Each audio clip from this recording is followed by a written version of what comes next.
여러분 반갑습니다. 일주일 잘 보내셨습니까? 오늘 비가 조금 오면서 미세먼지도 다 가라앉고 아주 공기도 좋고 날씨도 기온도 아주 선선한 게 좋은 것 같습니다. 오늘도 함께 부처님 법에 대해서 공부하는 시간을 갖도록 하겠습니다. 오늘도 저번 시간에 이어서 저희가 그 니까야에 있는 경전을 가지고 오늘 법회를 진행을 하도록 하겠습니다. 오늘 공부할 경전은 뭐냐 하면 마치마 니까야 130번째 경전인 저승사자경입니다. 여러분들 저승사자 보신 적 있습니까? 사실 여러분들 저승사자들이 이 경전에 따르면 벌써 한 4-5번은 다 왔다 갔다고 합니다.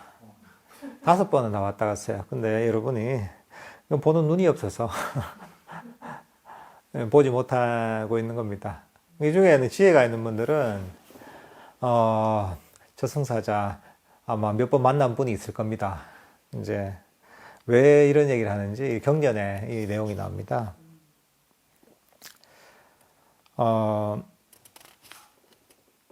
한번 제가 여기 처음에 좀 읽어보겠습니다.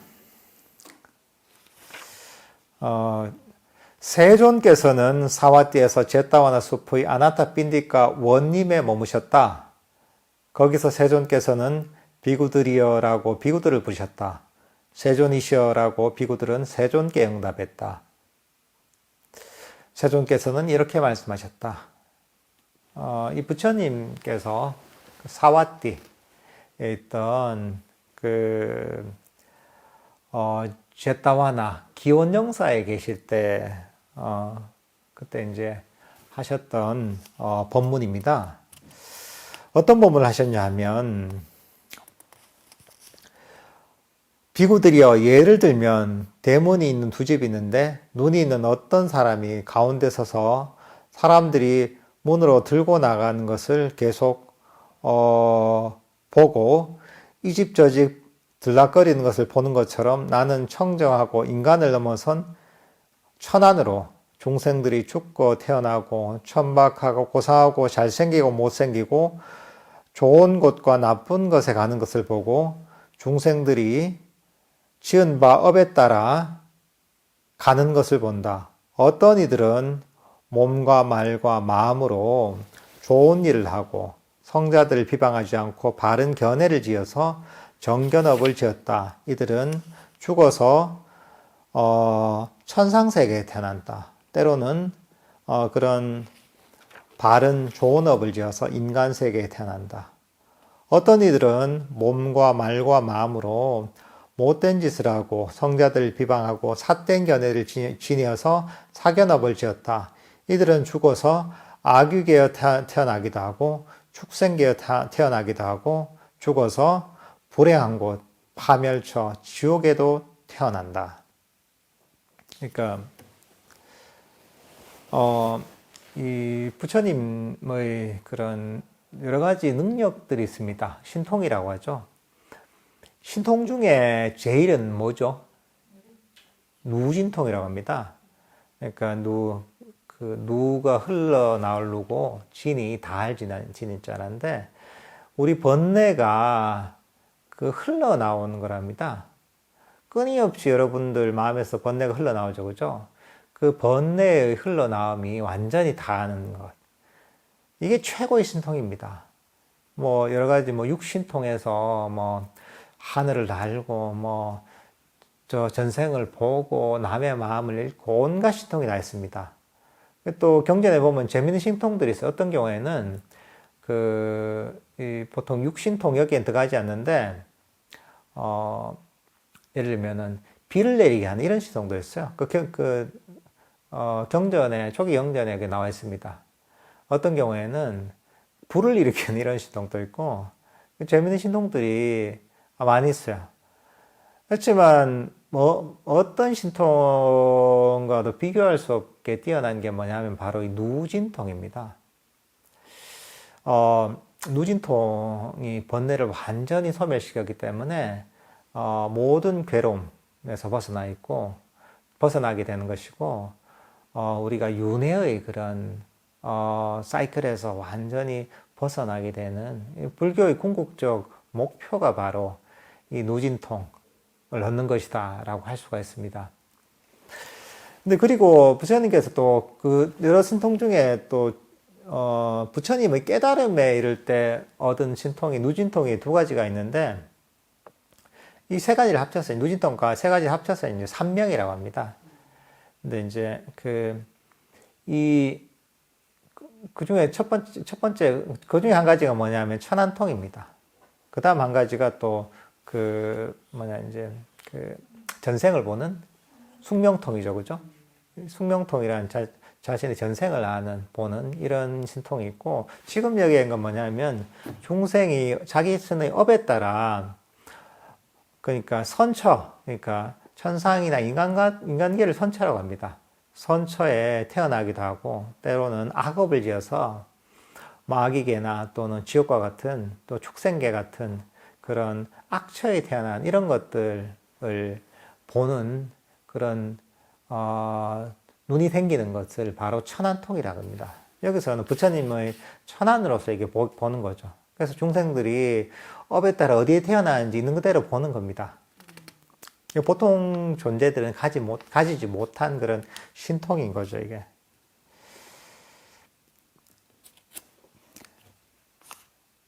그 다음 이제 가르침을 주시기 위해서 이런 얘기가 나옵니다. 비구들이여, 지옥지기들은 그런 그를 두 팔로 붙잡아 염라대왕에게 보인다. 폐하, 이 사람은 어머니를 봉양하지 않고 아버지를 봉양하지 않고 사문들을 존경하지 않고 바라문들을 존경하지 않고 가문의 연장자들 존경하지 않습니다. 폐하께서는 벌을 주셔서, 비구들이여, 그러면 염라대왕은 그에게 첫 번째 저승사자와 관련하여 질문하고 반문하고 신문한다. 여보게, 이 사람아, 그대는 인간들 가운데 첫 번째 저승사자가 나타나는 것을 보지 못했는가? 그는 이렇게 대답한다. 존자시여, 보지 못했습니다. 지금 여기는 어떻게 보면 이런 우리가 업에 따라서, 사실 이게 진짜 뭐 염라대왕이 막 신문한다기보다 그 업에 따라서 태어나는 것들을 이런 가르침을 주시기 위해서 이런 얘기를 끌고 왔습니다. 이게 여기서 이제 염라대왕이 그 업 자신을 죽고 나서 자기 일종의 업의 심판을 받게 되는 이런 사람을 데려와서 질문을 하는 거죠.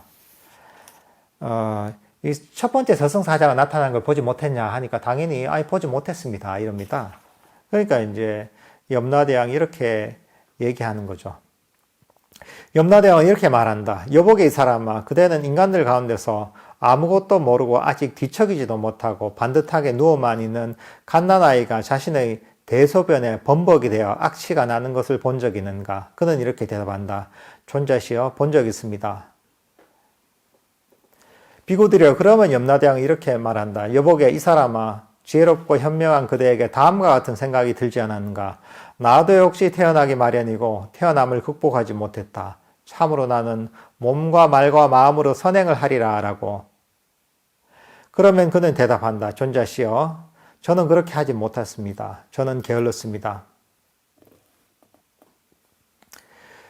여보게, 이 사람아, 나태한 탓에 그대는 몸과 말과 마음으로 선행을 하지 못했다. 그대는 참으로 나태함에 따라 처벌할 것이다. 그러나 그대의 악업은 어머니가 지은 것도 아니요 아버지가 지은 것도 아니며 형제나 자매나 친구나 친지와 친척들이 지은 것도 아니며 사문 바라문이나 천신들이 지은 것도 아니다. 그대 스스로 악업을 지었고 오직 그대가 과보를 받을 것이다.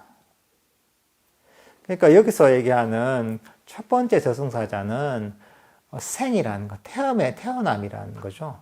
누구나 태어나잖아요, 그죠?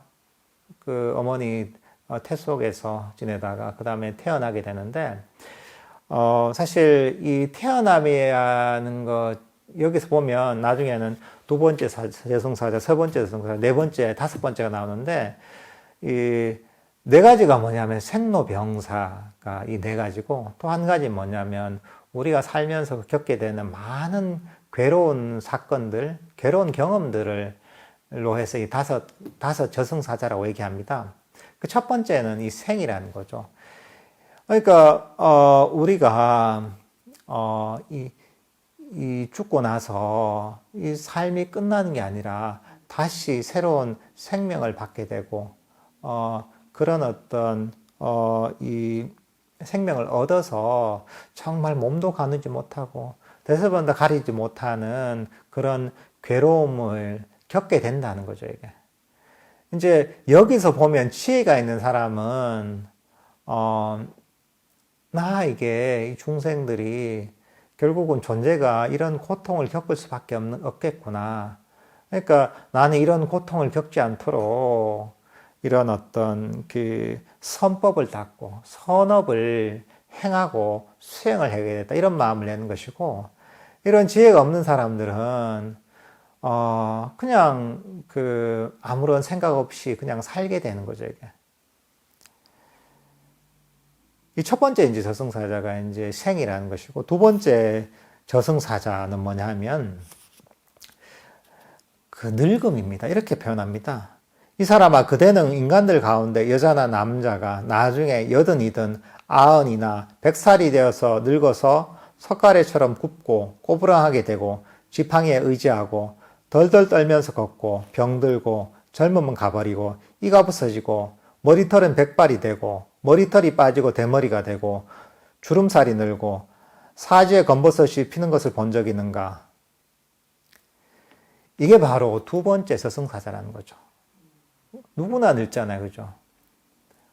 여러분들 20대 피부하고 지금의 피부하고 어떻습니까? 비교할 수가 없습니다. 지금은 괜찮지만 나이가 더 80이 90이 되면 검버섯도 피고 정말 몸도 꼬부라지고 몸도 가누지 못하잖아요, 그죠? 이 늙으면서 겪는 많은 그 괴로움이 있습니다. 젊을 때는 아름답고 건강하지만 늙으면 그 아름다움도 사라지고 육체적으로도 쇠약하고 에너지도 없고 누구나 그걸 경험하게 되잖아요. 근데 지혜가 있는 사람은 이거는 이 표현대로 하면 이게 염라대왕이 보낸 저승사자와 같은 것이구나.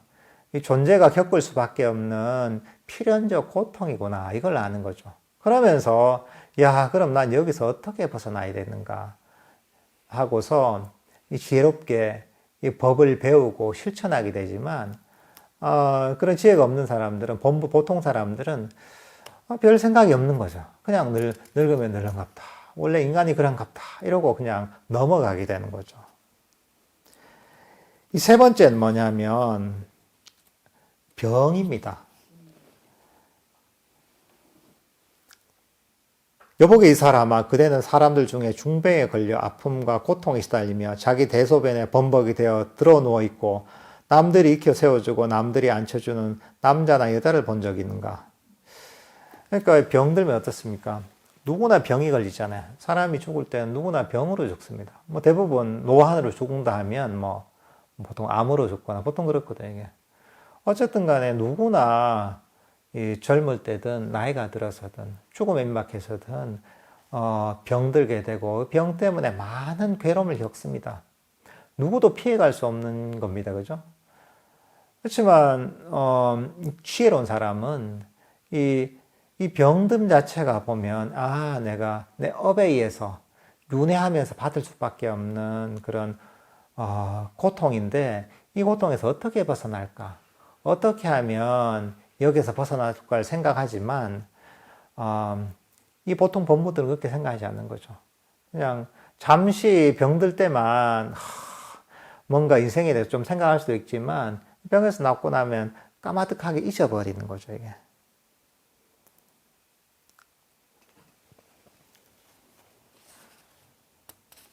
그 다음 이제 살면서 경험하는 이런저런 이 고통을 얘기합니다. 그게 네 번째 저승사자입니다. 여보게 이 사람아, 그대는 인간들 가운데 왕들이 범죄를 저지른 도둑을 붙잡아서 여러 가지 고문을 하는 것을 보지 못했는가? 채찍으로 때리기도 하고 매질을 하기도 하고 칼로 목을 베기도 하는 것을 본 적이 있는가? 그러니까 우리가 살면서 여기는 보면 많은 괴로움들을 보게 되죠. 뉴스를 틀면 사고로 정말 몸이 다치는 사람, 죽는 사람, 병이 걸려서 괴로움을 받는 사람, 사업이 망해서 문제가 된 사람, 취직이 안 돼서 고통을 받는 사람, 기아 때문에 허덕이는 사람, 온갖 종류의 고통도 있습니다, 사람들이. 근데 스스로도 그런 살면서 이런저런 스트레스와 괴로움을 경험하지만, 이 자기뿐만 아니라 이 세상 모든 사람들이 이런저런 살면서 다양한 종류의 괴로움을 경험하잖아요. 극단적으로 너무 그 괴로운 경험을 하기도 하고, 그게 조금 낫더라도 그 괴로움을 피해갈 수가 없습니다. 물질적 괴로움이든, 정신적 괴로움이든, 관계에서 오는 괴로움이든, 전쟁이 생기는 괴로움이든, 경제가 안 좋아서 생기는 괴로움이든, 이런 괴로움들을 우리가 피해갈 수가 없습니다. 그리고 다섯 번째 저승사자는 뭐냐면 죽음이라는 겁니다. 여보게 이 사람아, 그대는 사람들 중에 죽은 지 하루나 이틀, 사흘이 지나 부풀고 검푸르게 되고 문드러진 남자나 여자를 본 적 있는가? 요즘 같으면 진짜 보기 힘들죠. 근데 옛날에는 보면 그 시체를 지금도 인도에 가면 시체를 화장하기도 하고 때로는 옛날 같으면 숲에다가 그냥 그 버려서 새나 이제 동물들이 이렇게 그냥 어떻게 이제 그걸 먹이로 삼기 이렇게 이제 방치하게 돼 있거든요. 그런 걸 그렇게 방치를 하면 사람이 이제 막 이제 좀 지나면 썩고 문드러지고 벌레가 생기고 이런 과정을 볼 수가 있었거든요. 그러니까 우리 현재는 그런 건 볼 수는 없다고 해도 장례식장에 여러분들 1년에 여러 번 가잖아요. 그죠? 주위에도 죽는 사람이 있고 또 바로 직접적으로 가까운 사람은 아니더라도 세상에 얼마나 죽는 사람이 많습니까? 이 죽음을 목격하고 있는 거죠. 그리고 자기 자신도 사실은 그 차례가 점점 가까워지고 있잖아요. 근데 이게 다섯 번째 저승사자라는 거죠. 근데 이런 걸 보고서도 어떤 사람들은 대부분 그렇대요. 게으르게 여기에 대해서 위기의식을 느끼지 못하고, 그냥, 살던 대로 이렇게 살기도 하죠. 그렇지만, 부처님 같은 분은 달랐던 거죠.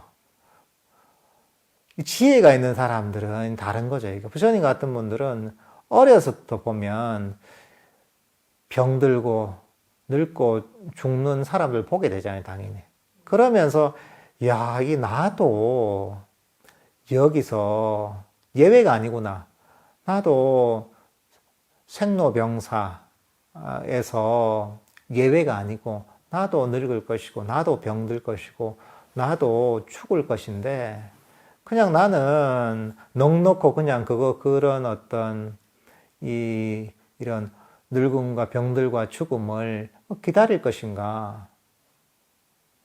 그게 아니다. 나는 이런 늙음과 병듦과 죽음, 그리고 살면서 경험하게 되는 갖가지 고통들의 뿌리를 한번 뽑아봐야 되겠다 하고, 문제의식을 느끼시고, 정말 이제 이것들을 해결해야겠다는 정말, 결심을 하시고, 그 다음에 출가를 하시게 되잖아요. 그죠?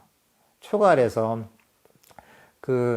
이 생로병사라는 존재가 가지는 근원적인 이 괴로움의 문제들을 결국은 해결하시죠. 우리가 불교 명상을 가르칠 때 보통은 지금 현재 우리가 경험하는 정신적 괴로움만 보통 강조를 많이 합니다. 왜냐하면 그거는 바로 지금 우리가 알 수 있고 경험할 수 있는 거잖아요. 그죠? 그래서 설명을 할 때도 그래, 원함이 있으니까 괴로웁니다. 원함을 버리면 괴로움이 사라지지. 맞거든요. 분노하기 때문에 불만족이 괴로움의 원인이다. 불만족을 버려라. 명상을 하면 마음의 괴로움이 사라진다. 이렇게 얘기합니다. 직접적으로 경험할 수가 있습니다. 그렇지만 그거는 불교에서 얘기하는 괴로움의 한 부분입니다. 근데 좀 더 근원적인 건 뭐냐면 이 윤회라는 고통이라는 겁니다. 우리가 일상에서 경험한 정신적 괴로움은 윤회의 고통 중에 한 부분인 거죠.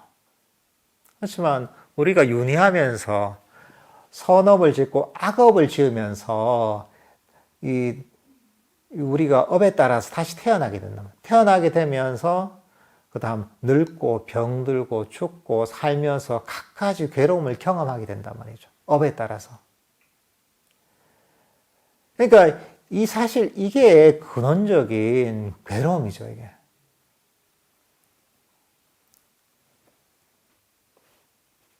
그러니까 이런 것들을 통해서 우리가 우리 존재라는 것이 이런 결국은 누구나 업에 따라서 윤회하면서 태어나고 늙고 병들고 죽고 살면서 갖가지 괴로움을 경험할 수밖에 없겠구나 하면서 그럼 여기서 이 괴로움에서 근본적으로 어떻게 벗어날 수 있을까? 그게 부처님의 가르침이죠. 그러면서 이 발심을 해야 되는 거예요. 발심을 하고서 이 수행을 통해서 바른 법을, 선법을 실천하면서 이 괴로움에서 근본적으로 벗어나는 것이 어떻게 보면 우리가 이 저승사자의 뭐랄까 이제 경고를 제대로 보고서 거기에 따라서 제대로 수행을 하는 것이죠, 이게. 그러니까 우리가 이런 것들 사실 망각을 하고 있는 거죠. 일단은 잘 모르는 경우도 많고, 보통은 불교를 공부하고 가르치는 분들 중에서도 이 윤회라는 것에 대해서 이게 없다 이렇게 얘기하는 사람도 있거든요. 지금 이게 뭡니까? 이게 윤회에 대해서 얘기하고 있는 거잖아요. 근데 사실은 이런 근본적인 존재의 그 괴로움이 있는 겁니다. 그렇지만 우리가 이걸 망각하고 있는 거죠. 그러니까 법에 대한 이해가 없어서 모르는 경우도 있고, 때로는 법문을 듣거나 법을 듣고서 그걸 배워서 알죠. 알지만 잠시 머리에 들어왔다가 금방 잊어버린 경우가 많은 거죠. 왼쪽 귀로 들어왔다 오른쪽 귀로 싹 나가면서 그냥 순식간에 사라지는 경우가 많은 거죠. 근데 사실은 우리가 이게 현실이라는 거죠, 이게. 현실이고 내가 닥치어 있는 정말 절체절명의 문제라는 거죠. 우리는 지금 현재 이 늙음이라는 그런 불치병을 앓고 있는 것이고, 그리고 정말 나를 괴롭히는 그런 불치병을 앓고 있는 것이, 갖고 있는 것이고, 그리고 우리는 죽음이 임박해 있는 겁니다. 시한부 인생을 살고 있는 거죠. 그게 사실은 현실인 거죠, 이게. 그 부처님의 가르침을 따라서 보면, 그리고 이게 일회성으로 끝나는 게 아니라는 거죠. 업에 따라서 끊임없이 태어난다는 거죠. 그리고 그나마 선업을 많이 지으면 뭐 천상이나 인간이나 좋은 세상에 태어나게 되죠. 그렇지만 만약에 이제 그런 가르침을 제대로 이해하지 못하고 안 좋은 업을 짓게 되면 우리가 괴로운 세상에 뭐 축생으로 태어나든가 지옥 같은 괴로운 세상에 태어나기도 하죠. 그게 어떻게 무시무시한 얘기인 거죠, 이게.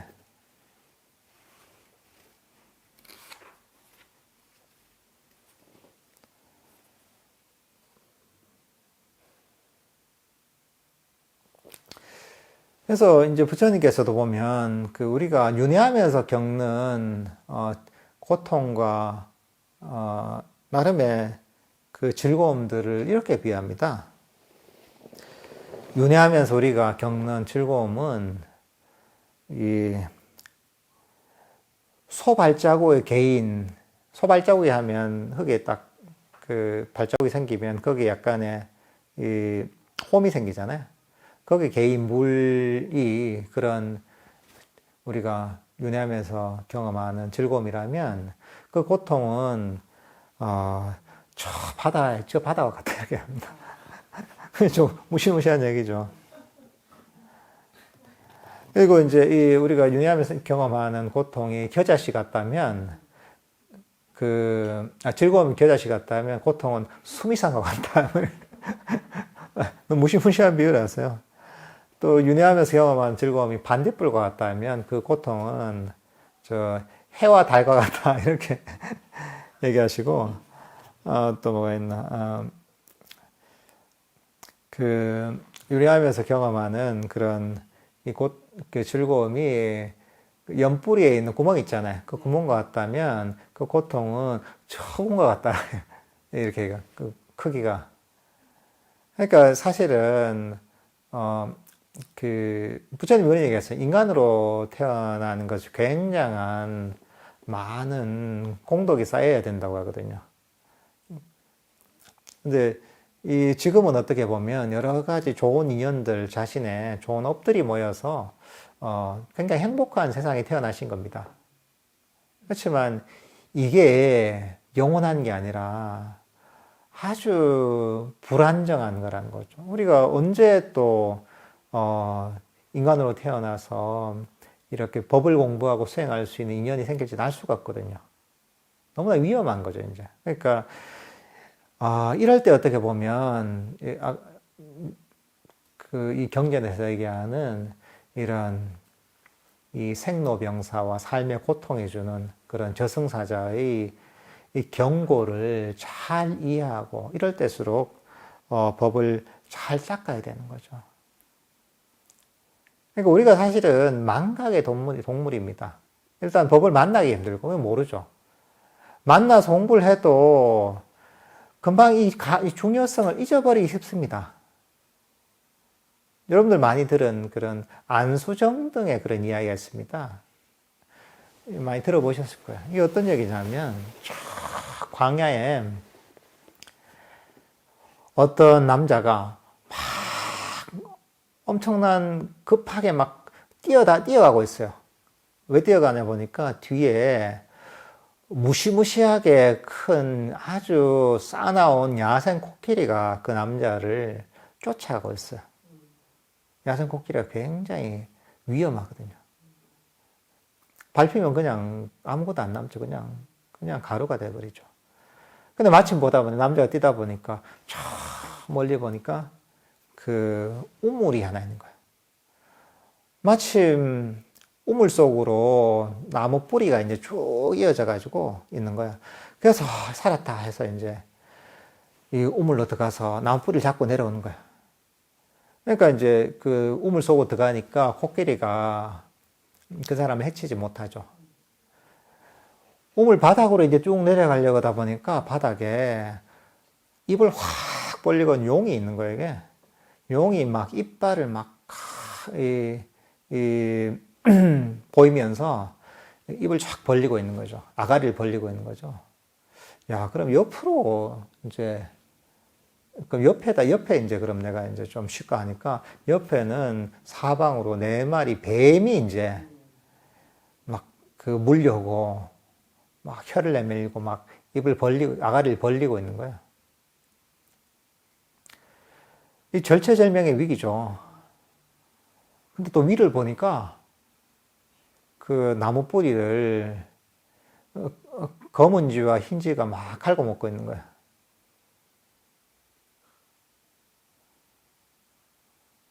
지금 검은 쥐와 흰 쥐가 갉아먹으면 이게 이제 바닥에 떨어지겠죠, 그죠? 근데 그때 또 어떤 문제가 또 생기냐면 그 들판에 불이 붙었네. 들불이 붙은 거예요. 붙어가지고 나무가 이제 타서 이제 보면 완전 넘어지기 직전인 거예요, 이게. 이렇게 정말 위험할 수가 없잖아요. 온갖 안 좋은 일들, 위험들이 다 겹친 거죠. 근데 마침 이제 그때 보면, 나무 뿌리를 잡고 있으니까 나무가 좀 흔들리잖아요. 나무가 흔들리면서 마침 거기에 벌통이 있었어요. 벌통이 있었는데 벌통이 막 흔들린 거야. 그러니까 이제 이 벌통에 벌들이 이제 막 나와가지고 막 쏘기 시작한 거야. 그리고 이제 이 벌통이 막 흔들리니까 거기서 꿀이 이제 똑똑똑똑 떨어지는 거야. 근데 꿀이 똑 떨어지는 걸 한 맛을 보니까 너무 달콤한 거야. 아이, 맛있구나. 아이, 달콤하구나. 그러면서 이제 이런 참 위험한 상황들을 다 잊어버리는 거야.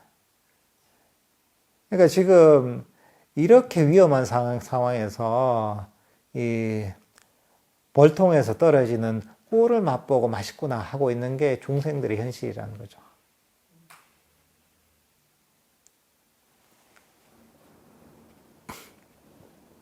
그 우리는 꿀을 먹는 순간에 딴 걸 다 잊어버리니까 내가 이런 위험한 상황에 있는 걸 모르는 거죠. 중생들이 그런 거죠. 우리 사람들이 보면 정말 위험한 상황에 있단 말이죠. 우리 삶이라는 게 유한한 것이고, 아까 얘기했듯이 병들고 늙고 죽죠. 죽으면 다시 또 그 업에 따라 다시 또 태어나서 그 반복하게 되는 거죠. 지금은 인간으로 태어나서 그나마 선처죠, 이게. 선처에 태어나서 이렇게 편안하게 살고 있지만 다음에도 이렇게 태어나는 보장은 없죠. 어떻게 될지 알 수가 없죠. 자기가 마음을 닦지 않으면 뭐 악처로 갈 수 있는 거죠. 그러니까 이제 너무나 위험하지만 그런 위험성을 알지 못하는 거죠. 이게.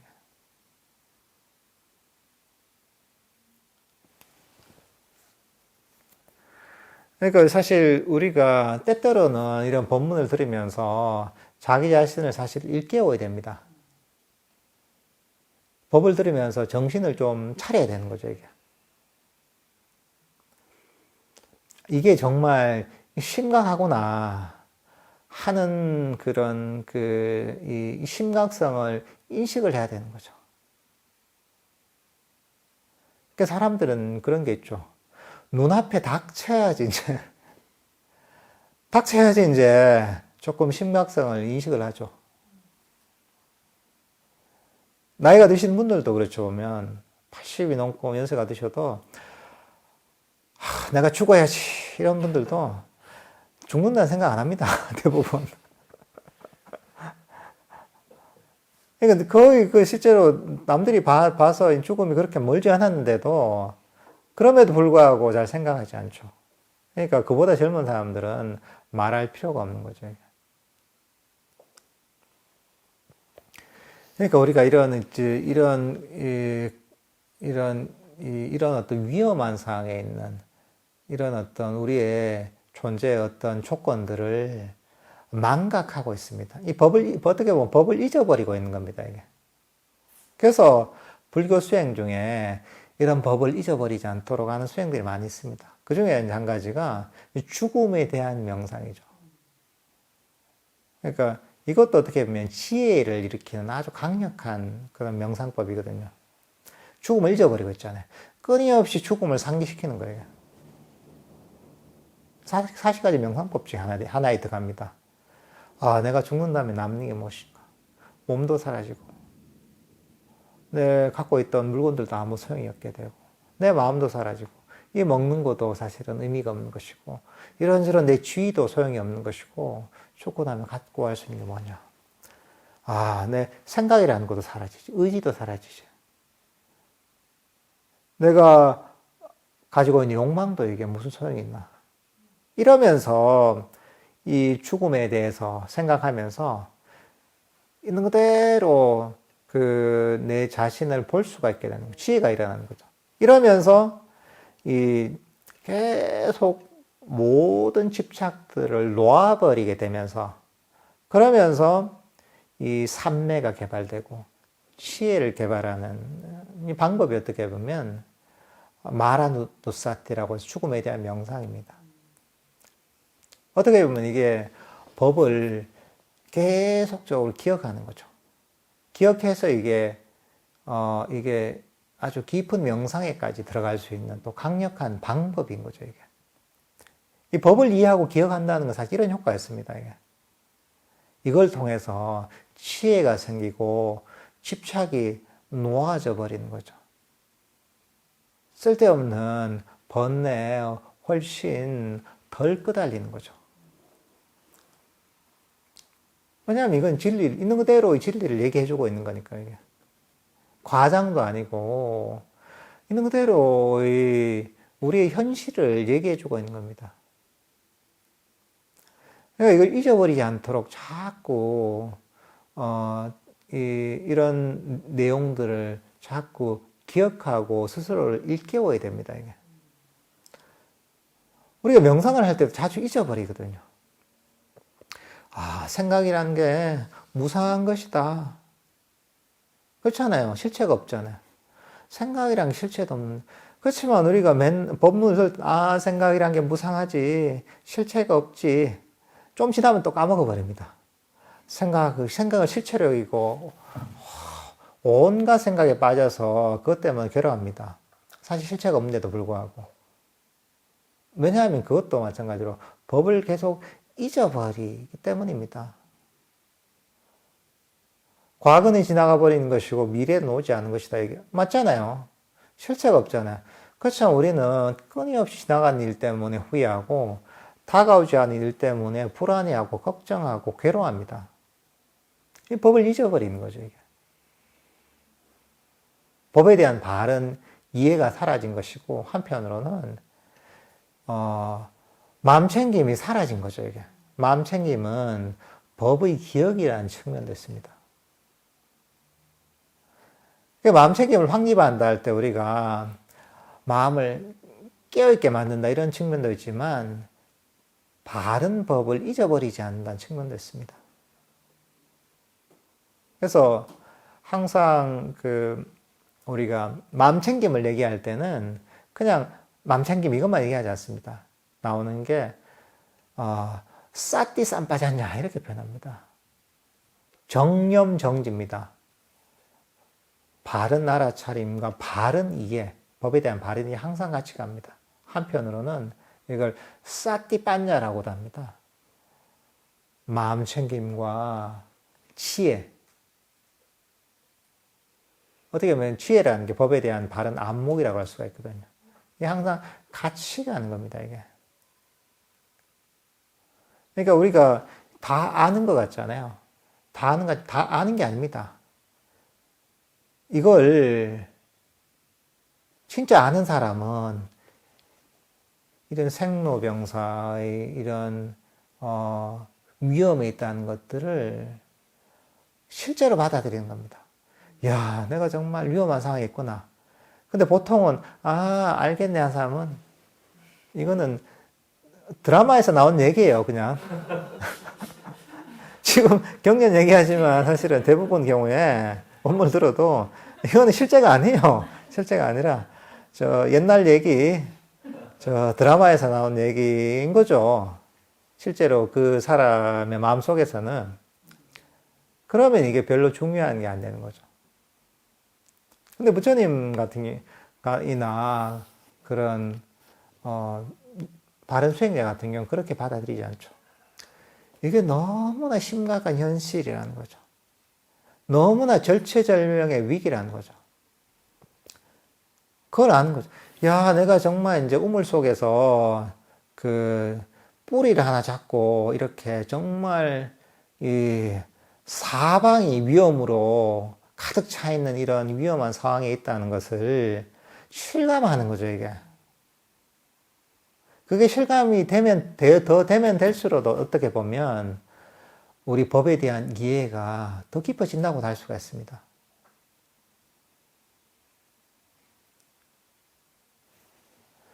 그러니까 사실은 이런 것들을 정말 드라마에서 나오는 얘기처럼 느끼는 게 아니라 정말 실제처럼 정말 자신의 일로 사실 여길 수 있어야 됩니다. 그렇게 하도록 스스로를 계속 가르쳐야 됩니다.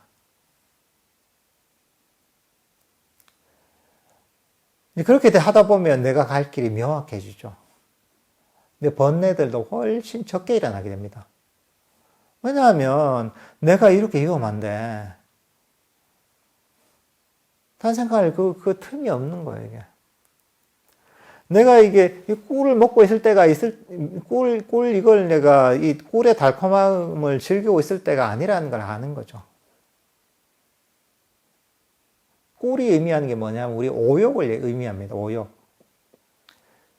식욕, 먹는 욕심, 색욕, 성욕, 어떤 성적인 그런 욕망, 그 다음 재물욕, 재물 얻고 싶은 욕망, 그 다음에 명예욕, 수면욕, 이게 오욕이거든요. 우리 인간의 욕망이죠. 그러니까 야 이것을 잠시 달콤하다고 내가 이게 즐기고 있지만 얼마 안 있어서 나는 지금 내가 잡고 있는 뿌리를 갉아먹고 있는 흰지와 검은지가 그 나무 뿌리를 다 갉아먹어서 내가 떨어질 수도 있잖아요. 흰지와 검은지라는 게 시간을 의미합니다. 밤과 낮이랑 시간이 지나면 내가 떨어져서 그 밑에 용이 있다 그랬잖아요. 그 용이라는 게 뭐냐면 죽음을 의미하거든. 죽음에 이르는 거죠, 이게. 때로는 아니면 그렇지 않더라도 들에서 불이 났다고 했잖아요. 그 불이 나무를 태워버려도 나는 떨어져 죽잖아요. 그 불이라는 게 보면 무상을 의미하거든요. 모든 게 무상하기 때문에 이 무상이 불길이 나를 태워버려서 내가 죽음에 이르는 거죠. 그러니까 지혜가 있는 사람들은 이거 내가 꿀 맛보고 이럴 때가 아니라는 거 아는 거죠.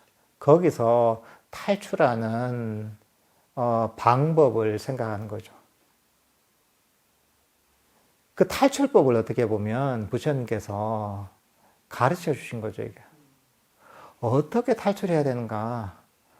어떻게 이 바닥에, 어떻게 이 위험천만한 상황에서 탈출해서 안전한 곳으로 갈 수가 있는가? 뱀도 없고, 이런 불에서도 벗어나 있고, 용도 없고, 이런 위험함이 없는 이런 곳으로 어떻게 탈출할 수 있는가? 이걸 가르친 게 어떻게 보면 부처님의 가르침이고, 우리가 하고 있는 명상인 거죠.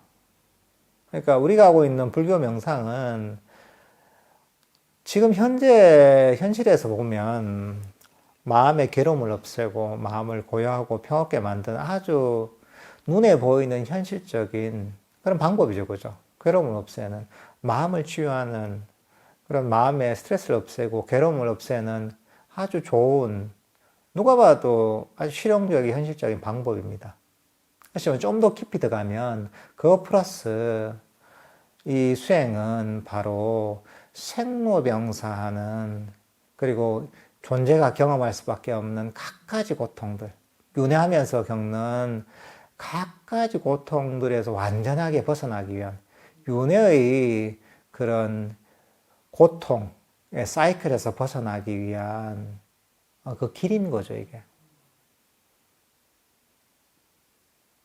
그러니까 이 불교 수행은 단순하게 현실의 이 괴로움에서 벗어나는 아주 실천적인 방법론이라는 차원을 넘어서서 바로 이 업에 따라 윤회하는 그런 중생의 고통에서 완전하게 벗어나기 위한 그런 완전한 깨달음이 이르는 그런 이 아주 성스러운 길이기도 한 겁니다, 이게.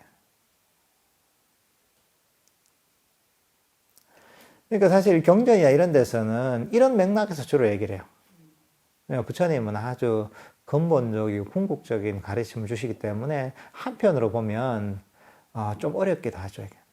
좀 어렵기도 하지만 부처님은 그 길을 있는 그대로 전체 상을 다 보여주시는 거죠. 이게.